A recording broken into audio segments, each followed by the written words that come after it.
자, 오늘은 내가 너희와 함께 하노라 라는 제목으로 하나님 말씀 함께 나누도록 하겠습니다.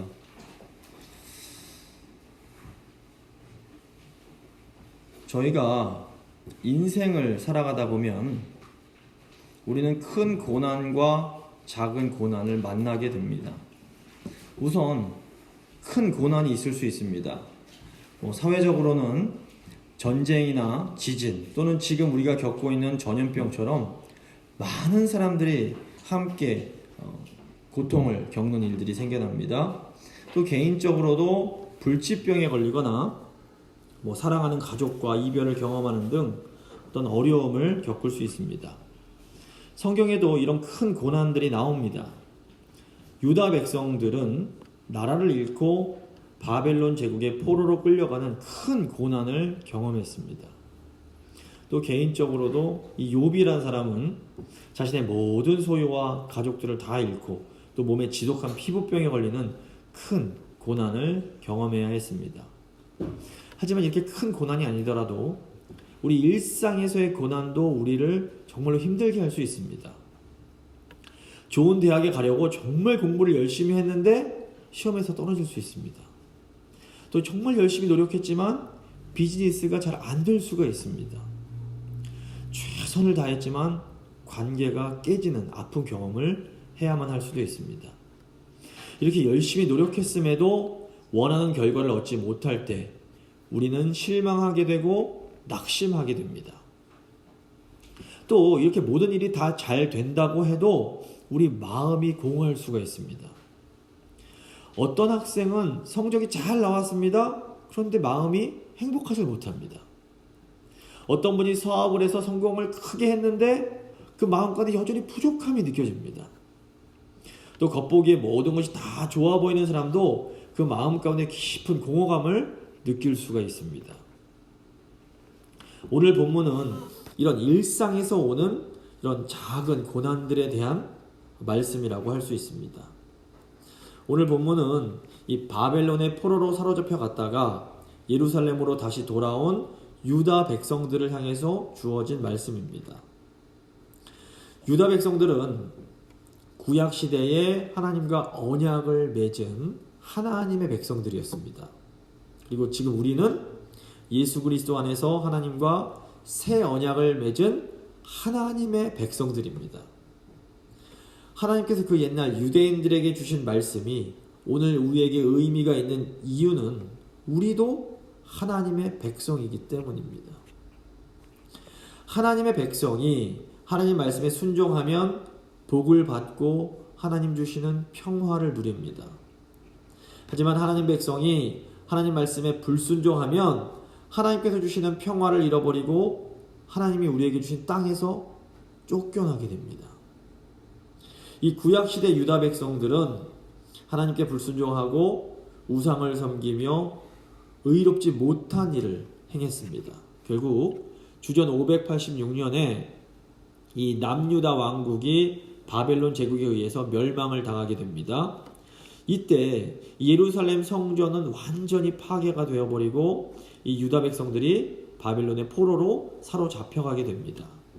하지만 하나님께서 하나님의 백성을 포기하신 것은 아닙니다. 이 유다 백성들이 겪은 고난은 사랑하는 자녀를 향한 아버지의 징계와 같은 것이었습니다. 하나님 아버지는 유다 백성들을 다시 회복시켜 주십니다. 주전 538년에 이 남유다를 멸망시킨 바벨론이 더 강한 바사, 페르시아에 의해서 멸망을 당하게 됩니다. 이 페르시아의 왕 고레스가 사로잡혀온 유다 백성들을 다시 고향으로 돌아갈 수 있도록 허락을 해줍니다. 예루살렘으로 돌아온 유대 백성들이 가장 먼저 하려고 했던 일은 예루살렘 성전을 다시 짓는 것이었습니다. 그런데 이 예루살렘 성전을 재건하는 일이 쉽지가 않았습니다. 우선 성전을 건축할 수 있는 재료가 많이 부족했습니다. 처음에 솔로몬이 이 성전을 지을 때에는 레바논이나 전 세계 각지에서 좋은 재료를 다 수입해다가 멋지게 지었습니다. 하지만 포로에서 돌아온 유대인들은 이런 재료를 구할 방법이 없었습니다. 그리고 이 예루살렘 북쪽 지역인 사마리아에 살던 사람들도 이 돌아온 유대인들이 성전을 건설하는 것을 방해를 했습니다.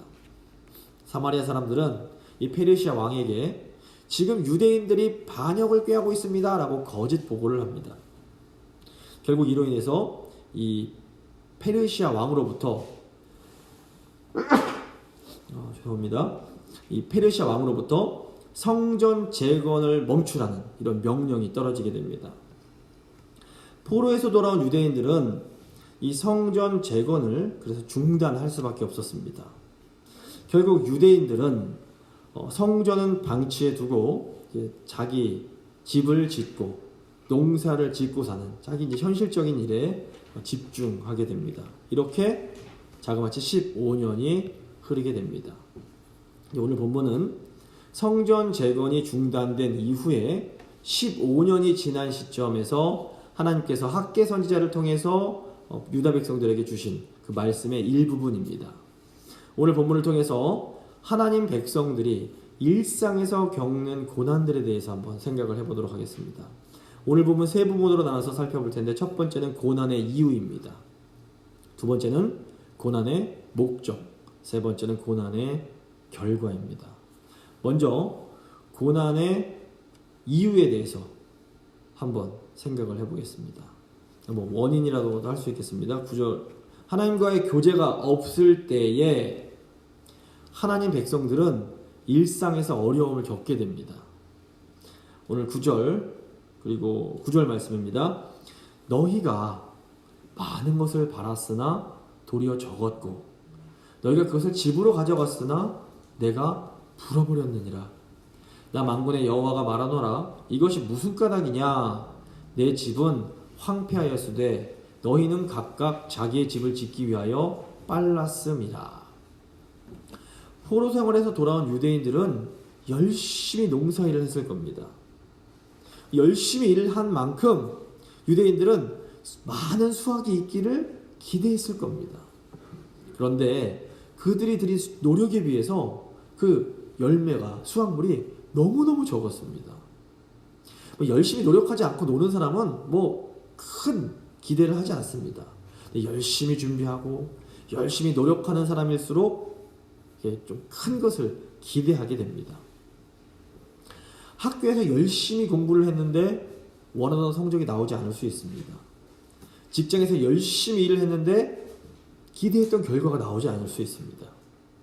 또 가정과 교회에서 관계를 회복하려고 정말 열심히 노력을 했는데 관계가 빨리 회복되지 않고 도리어 관계가 더 나빠지는 것 같이 상황이 돌아갈 때가 있습니다. 이럴 때 우리 마음 가운데 실망을 하게 됩니다. 근데 놀랍게도 오늘 본문에서 하나님께서 뭐라고 그러십니까? 그거 내가 그런 거다. 내가 그거 다 훅 불어버렸다. 이렇게 말씀을 하시는 겁니다. 그 이유가 뭡니까? 하나님의 집은 황폐했는데 하나님 백성들이 자기 집 짓는 일에만 너무 바빴다는 겁니다. 여기서 하나님의 집은 성전을 의미합니다. 성전은 본래 하나님의 백성들이 하나님을 예배하며 하나님께서 주시는 은혜를 누리는 곳입니다. 그래서 성전을 재건한다라는 것은 하나님과 교제하며 하나님이 주시는 은혜를 누리는 삶을 회복하는 것을 의미합니다. 따라서 성전이 황폐되었다라는 것은 우리와 하나님과의 관계가 좋지 않게 되었다. 황폐되어 버렸다라는 것을 의미합니다. 오늘 말씀에 자기 집을 짓기에 빠르다라는 것은 바쁘다라는 겁니다. 자기 집을 짓기에 너무 바쁜 겁니다. 하나님의 백성들이 하나님이 원하시는 것에는 관심을 두지 않고 오직 자기들이 원하는 것에만 관심을 갖고 살아가기에 너무 바쁜 것을 의미합니다. 하나님의 백성들도 이 마음이 하나님으로부터 멀어지게 되면 하나님을 모르는 세상 사람들처럼 살 수가 있습니다. 우리도 어떻게 하면 하나님을 기쁘시게 할 수 있을까 이것을 생각하지 않고 어떻게 하면 내가 돈을 좀 더 많이 벌 수 있을까? 어떻게 하면 내가 사람들의 인정을 좀 더 많이 받을 수 있을까? 어떻게 하면 내가 좀 더 좋은 집, 좋은 차를 탈 수 있을까? 이런 것들에 신경을 쓰면서 살아갈 수 있는 겁니다. 문제는 이렇게 하나님 백성들이 하나님과의 관계에 관심을 두지 않고 자기 일에만 이렇게 계속 관심을 둘 때 아무리 열심히 살아도 그 열매가 없게 된다라는 겁니다. 오늘 10절, 11절 말씀입니다. 그러므로 너희로 말미암아 하늘은 이슬을 그쳤고 땅은 산모를 그쳤으며 내가 이 땅과 산과 곡물과 새 포도주와 기름과 땅의 모든 소산과 사람과 가축과 손으로 수고하는 모든 일에 한재를 들게 하였느니라. 여기 이슬이 그치고 한재, 즉 가뭄이 드는 것은 이 하나님이 주시는 은혜와 아주 밀접한 관련이 있습니다. 하나님의 은혜가 멈추면 우리가 손으로 하는 모든 일들에 기근이 임하게 됩니다. 하나님의 은혜가 멈추면 돈을 열심히 벌면서도 물질적으로 어려움을 경험합니다. 하나님의 은혜가 멈추면 열심히 노력해도 사람들과의 관계에서 어려움을 경험할 수 있습니다. 하나님의 은혜가 멈추면 무엇보다 우리 영혼에 심한 결핍을 느끼게 됩니다. 영혼이 만족스럽지 못할 때에 우리는 우리가 하는 일에서 전혀 의미를 찾지 못합니다. 영혼이 만족스럽지 못하면 사랑하는 가족들로부터도 기쁨을 찾지 못할 수가 있습니다. 영혼이 만족스럽지 못하면 뭘 해도 재미가 없고 다 귀찮고 무의미하게 느껴질 수 있습니다. 이렇게 모든 일에 기쁨이 없고 의미가 사라지는 것이 바로 영적인 한재, 영적인 기근이라고 할 수 있습니다. 그러니까 우리 마음 가운데 있는 성전이 황폐가 되면, 하나님과의 관계가 약해지면 우리 삶 속에 영적인 한재, 영적인 기근이 찾아올 수 있습니다. 하나님 백성들이 하나님과의 관계를 돌보지 못할 정도로 너무 내 일에 바쁘게 빠져 있으면 영적인 가뭄이 오는 겁니다. 우리가 몸이 약해지면 우리 몸 가운데 어떤 증상이 나타납니다. 가령 우리가 너무 무리를 해서 어떤 일을 하거나 운동을 하면 몸에 몸살이 납니다. 이것은 우리 몸이 휴식을 취해야 한다라고 우리 몸이 우리에게 보내주는 사인과 같습니다. 근데 우리의 영혼이 이렇게 약해질 때에도 어떤 증상이 나타납니다. 바로 이런 영적인 가뭄, 영적인 한재가 우리 영혼이 약해질 때 나타나는 증상이라고 할 수 있습니다. 그래서 내가 무슨 일을 해도 별로 재미가 없고 만족이 없을 때에 내 영혼이 지금 쇠약해졌구나 깨달을 필요가 있습니다. 이렇게 쇠약해진 영혼을 다시 회복시킬 수 있는 방법은 하나밖에 없습니다. 다시 우리 마음의 성전을 세워가는 겁니다. 두 번째, 이제 고난의 목적입니다. 고난은 하나님의 백성들에게 하나님이 그들과 함께하고 계심을 깨닫게 해줍니다. 12절 말씀입니다.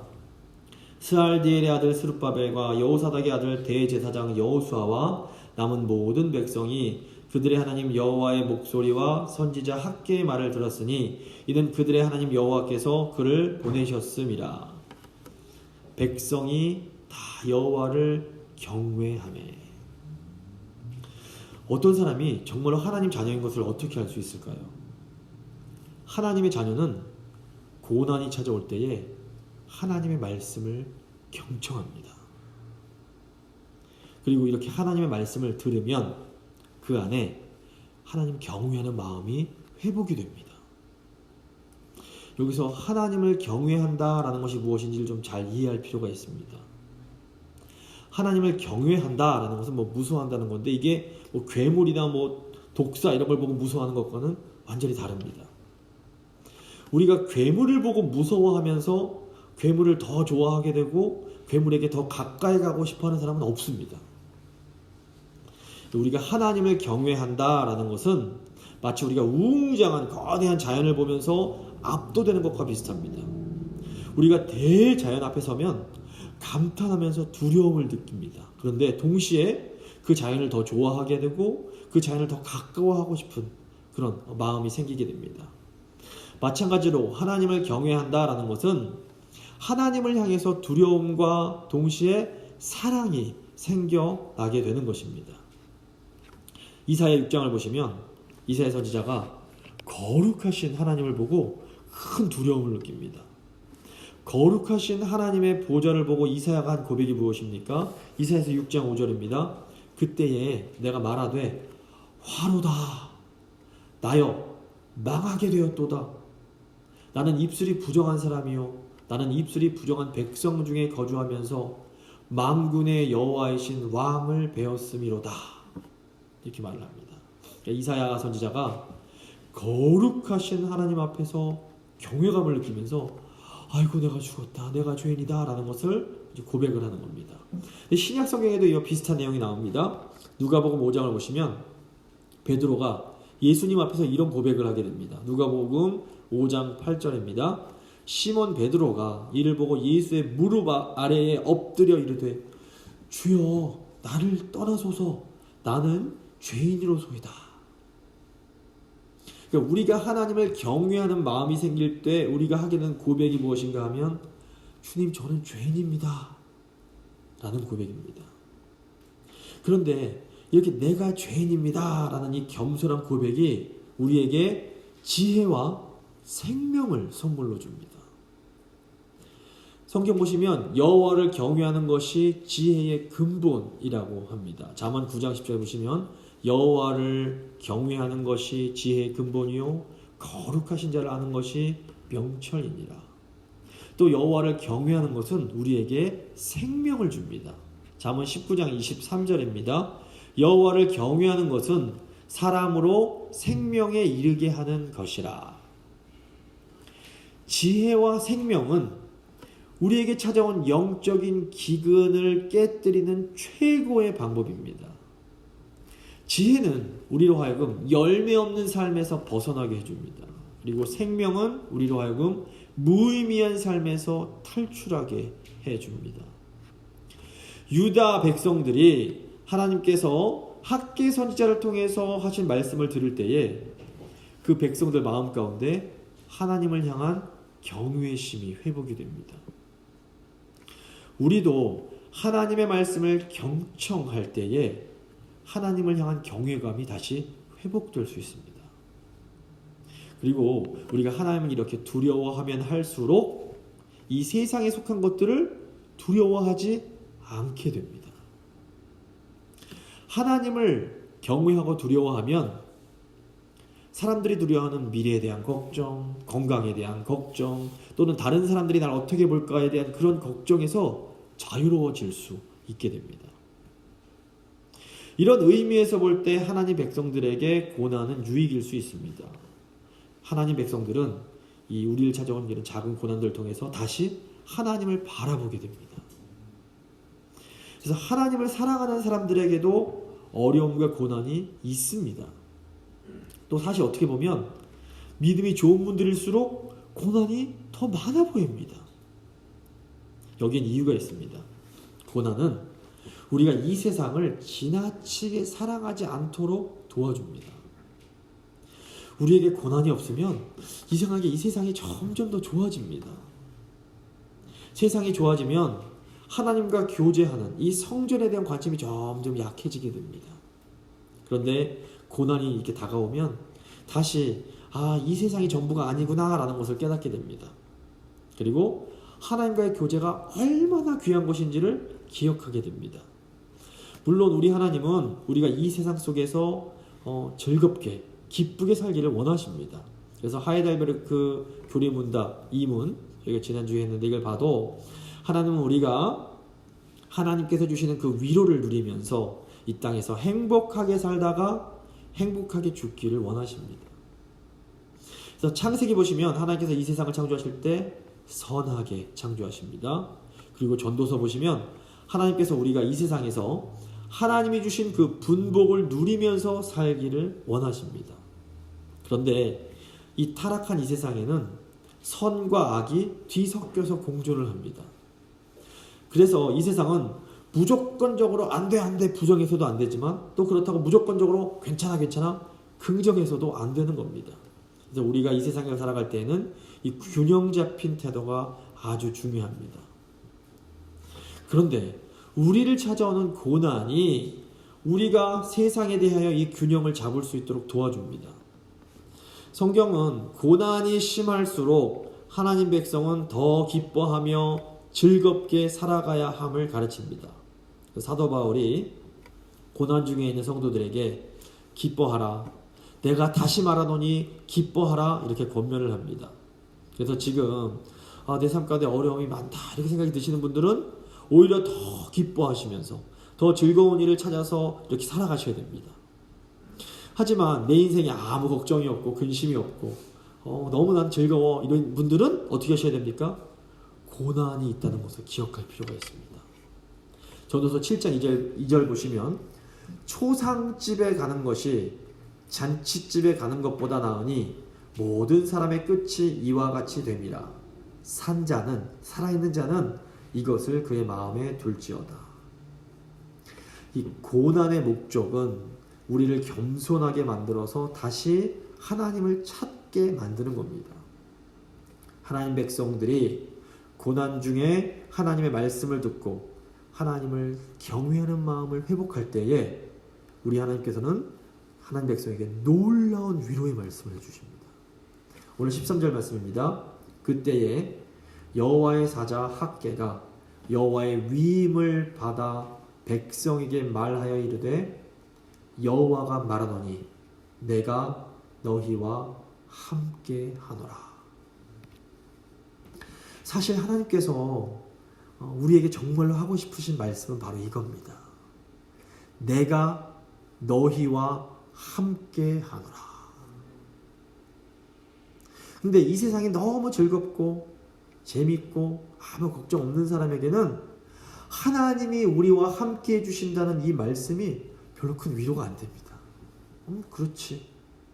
그런데 정말로 세상 사는 게 너무 힘들고 어려운 분들에게는 내가 너희와 함께 하노라 라는 이 임마누엘의 말씀이 세상 그 무엇과도 바꿀 수 없는 최고의 위로가 됩니다.